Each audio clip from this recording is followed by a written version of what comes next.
தலைமைத்துவம் என்றால் அதிகாரம் செலுத்துவது, உத்தரவு கொடுப்பது மட்டுமல்ல, அது ஒரு கலை, ஒரு திறமை. ஒரு வெற்றிகரமான தலைவராக மாற, உலகில் அனைவரும் சொல்வதைக் கேட்டிருப்பீர்கள். தன்னம்பிக்கை வேண்டும், தொலைநோக்கு பார்வை வேண்டும், குழுவை ஊக்குவிக்க வேண்டும் என்று. ஆனால் இதில் ஒன்றும் புதிதாக இல்லை. ஆனால் இன்று நாம் பேசப் போகும் தலைமைத்துவ திறன்கள் யாரும் பேசாத, யாரும் விரிவாக விளக்காத, உங்களை தனித்துவமாக செய்யக்கூடியவை.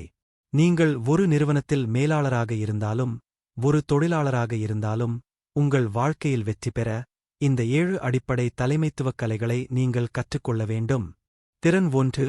நீங்கள் ஒரு நிமிடத்திற்குள் முடிவெடுக்க வேண்டிய நிலை வந்தால் அதை உடனே செய்வீர்களா? அல்லது பொறுமையாக காத்திருந்து சரியான முடிவை எடுப்பீர்களா? இந்த இடத்தில் வீடியோவை பாஸ் செய்துவிட்டு, பேப்பரில் நீங்கள் உடனடியாக முடிவெடுப்பீர்களா அல்லது பொறுத்திருந்து முடிவெடுப்பீர்களா என்பதை எழுதிவிட்டு பின்னர் வீடியோவை தொடர்ந்து பாருங்கள். காத்திருக்கும் திறன் அவசரத்தை உண்டாக்கும், அமைதி வெற்றியை தரும். உண்மையான தலைவர்கள் உடனடி முடிவுகளுக்கு ஓடுவதில்லை. அவர்கள் எதிர்ப்புகளை சமாளிக்க காத்திருக்க தெரிந்தவர்களாக இருக்கிறார்கள். தலைமைத்துவம் என்பது வெறும் முடிவுகளை எடுப்பதோ, வாக்களிப்பதோ, அணிகளை வழிநடத்துவதோ மட்டுமல்ல. உண்மையான தலைமைத்துவத்தின் அடிப்படை திறன்களில் ஒன்றாக காத்திருக்கும் திறன் மிக முக்கியமானது. இது உலகில் பெரும்பாலான தலைவர்கள் தவறவிடும், ஆனால் வெற்றி கண்ட தலைவர்களின் இரகசியமாக இருக்கும் திறன். தலைமைத்துவத்தில் காத்திருக்கும் திறன் ஏன் முக்கியம் என்று பார்ப்போம். சூழ்நிலையை முழுமையாக புரிந்துகொண்டு முடிவெடுக்க வேண்டும். பலர் சீக்கிரமாக முடிவெடுக்க நினைப்பதால் முக்கியமான தகவல்களை இழக்கிறார்கள். பொறுமையாக இருந்து நிலைமை முழுவதுமாக புரிந்து கொள்ளும் திறன் சரியான முடிவுகளை எடுக்க உதவுகிறது. உண்மையான மாற்றங்களை ஏற்படுத்த நீண்டகால முடிவுகளை எடுக்க வேண்டும். ஒரு தலைவன் நீண்டகாலத்திற்கு பயன்படும் தீர்வு எடுப்பவராக இருக்க வேண்டும். அவர்தான் மேலும் உயர்வார். எதையும் உடனே செய்ய வேண்டுமென்று நினைப்பது சில நேரங்களில் பயனற்ற முடிவுகளுக்கு வழிவகுக்கும். மற்றவர்களுக்கு உதாரணமாக இருக்க தலைவனின் அணுகுமுறை இருக்க வேண்டும். உங்களின் அமைதியான அணுகுமுறை மற்றவர்களுக்கு நம்பிக்கை தரும். உங்கள் குழுவினர் உங்களை ஒரு உண்மையான வழிகாட்டியாக பார்ப்பார்கள். காத்திருக்கும் திறனை கொண்டு தலைமைத்துவத்தை மேம்படுத்த 3 வழிகள். நீண்டகால தொலைநோக்கு பார்வை.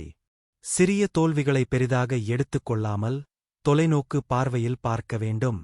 சிறிது நேரம் எடுத்துக்கொண்டாலும் சரியான முடிவை எடுப்பது முக்கியம். எதிர்பார்ப்பு மேலாண்மை. உங்கள் குழுவினர், பார்வையாளர்கள் மற்றும் நிறுவனத்தினரிடம் உடனடி வெற்றிகளை வாக்களிக்க வேண்டாம். பொறுமையாக செயல்பட்டு முறையான திட்டமிடலுடன் வெற்றி பெறுங்கள். உணர்ச்சி கட்டுப்பாடு. தலைவர்களாக கோபம், விரக்தி, கவலை போன்ற உணர்வுகளை கட்டுப்படுத்துவது அவசியம். உணர்ச்சியில் அடிப்படையாக முடிவெடுத்தால் அது தவறாக முடிந்துவிடும். தலைமைத்துவத்தில் காத்திருக்கும் திறன் ஒரு மிகப்பெரிய சக்தி. துரிதமான முடிவுகள் எடுப்பதில் பெரிய தலைவர்கள் தோல்வியடைய, பொறுமையாக செயல்பட்ட தலைவர்கள் வெற்றி பெறும் சூழல் இருக்கிறது. நல்ல தலைவராக வேண்டுமென்றால் நேரத்தை மதிக்க வேண்டும். ஆனால் சிறந்த தலைவராக வேண்டுமென்றால் நேரத்துடன் நட்பு செய்ய வேண்டும். உங்கள் வாழ்க்கையில் காத்திருக்கும் திறனை பயன்படுத்தி தலைமைத்துவத்தை மேம்படுத்துவீர்களா? திறன் 2. நீங்கள் ஏற்கனவே தெரிந்த பதிலை சொல்ல உடனே தயாராக இருக்கிறீர்களா? அல்லது மற்றவர்களின் கருத்துக்களை முழுமையாக கேட்டு புரிந்து கொள்வீர்களா? செவிசாய்க்கும் திறன். தலைவராக நீங்கள் அதிகம் பேச வேண்டியதில்லை, அதிகம் கேட்க வேண்டும். மக்கள் உணர்வுகளை புரிந்து கொண்டு அவர்கள் கூறும் வார்த்தைகளுக்கு அப்பாற்பட்ட அர்த்தங்களை உணர முடிந்தால் நீங்கள் மிகச்சிறந்த தலைவராக மாறுவீர்கள். தலைமைத்துவம் என்பது உங்களின் கட்டளைகளை மற்றவர்கள் பின்பற்றுவது மட்டுமல்ல. உண்மையான தலைமைத்துவம் மற்றவர்களின் கருத்துக்களுக்கு செவிசாய்த்து அவர்களின் பார்வையை புரிந்து கொள்வதில் இருக்கிறது. பெரும்பாலான தலைவர்கள் பேசுவதில் திறமையாக இருப்பார்கள், ஆனால் வெற்றி பெறும் தலைவர்கள் நன்கு கேட்பதில் சிறந்து விளங்குவார்கள். தலைமைத்துவத்தில் செவிசாய்க்கும் திறன் ஏன் அவசியமாக இருக்கிறது? செவிசாய்க்கும் திறன் நல்ல முடிவுகள் எடுக்க உதவுகிறது. ஒருவேளை நீங்கள் ஏதாவது முடிவெடுக்க நினைத்தால் அதில் உள்ள குறைகளை அறிவது நன்றாக கேட்பவராக இருந்தால் மட்டுமே சாத்தியம். குழுவினர்களின் ஆலோசனைகளை கேட்டு விரிவான தகவல்களை அறிந்து கொள்ள முடியும். செவிசாய்க்கும் திறன் நம்பகத்தன்மை அதிகரிக்கிறது. ஒருவரிடம் பேசும்போது முழுமையாக கவனம் செலுத்தினால் அவர்கள் உங்களை மதிக்கத் தொடங்குவார்கள். மற்றவர்கள் உங்களிடம் தன்னம்பிக்கையுடன் திறந்த மனதுடன் பேச தயாராக இருப்பார்கள். செவிசாய்க்கும் திறன் புதிய யோசனைகள் வெளிப்பட உதவுகிறது. சில நேரங்களில் சிறந்த யோசனைகள் கீழ்நிலை ஊழியர்களிடமிருந்தோ யாரும் கவனம் செலுத்தாத இடத்திலிருந்தோ வரும். அவற்றை உணர்ந்து கொள்ள செவிசாய்க்கும் திறன் தேவை. செவிசாய்க்கும் திறனை மேம்படுத்த 3 பயனுள்ள வழிகள். மற்றவர்கள் சொல்லுவதை கவனமாக கேட்கும் முறையை பயிற்சி செய்யுங்கள். ஒருவர் சொல்லுவதை நீங்கள் கேட்டுக்கொண்டிருக்கும்போது உங்கள் பதிலை அவர் சொல்லி முடிப்பதற்கு முன்பே ஏற்பாடு செய்யாமல் அவர்களின் வார்த்தைகளை முழுமையாக புரிந்து கொள்ளுங்கள். கண்ணோட்டம், உடல்மொழி, கவனிப்பது போன்ற தலையை ஆட்டுவது ஆகியவை மற்றவருக்கு நீங்கள் உண்மையாக கவனம் செலுத்துகிறீர்கள் என்பதை உணர்த்தும். கேள்விகள் கேட்பதற்கு பயப்பட வேண்டாம். நீங்கள் சொல்வதில் என்ன பொருள் என்று அவரிடம் கேள்வி கேட்க தயங்காதீர்கள். இந்த யோசனை எப்படி செயல்படும் விளக்க முடியுமா என்று கேளுங்கள். நீங்கள் இதை எப்படி பார்க்கிறீர்கள் என்று கேளுங்கள். இப்படிப்பட்ட கேள்விகளை கேட்டு விவரமாக விளக்க சொல்ல வேண்டும்.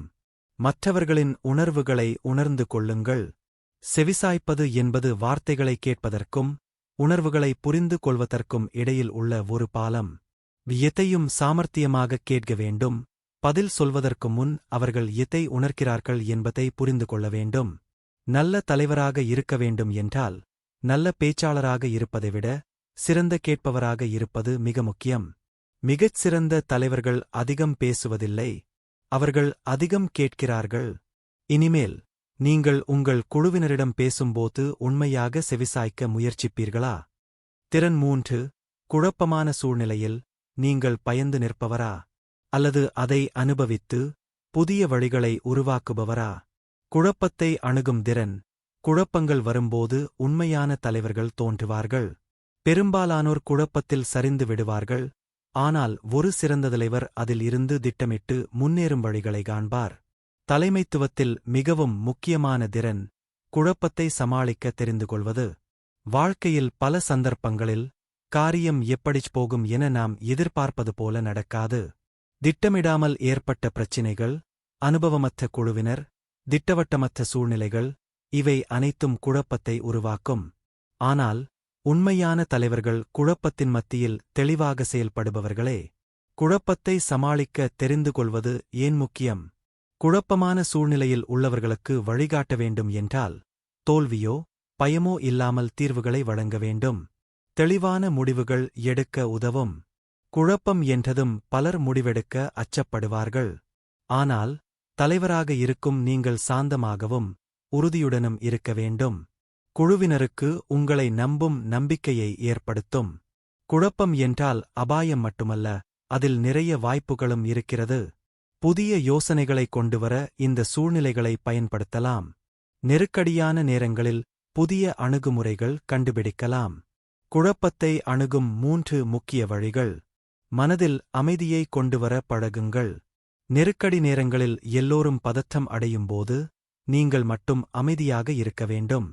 அதை சாதனையாக பார்க்கும் மனப்போக்கை வளர்த்துக் கொள்ளுங்கள்.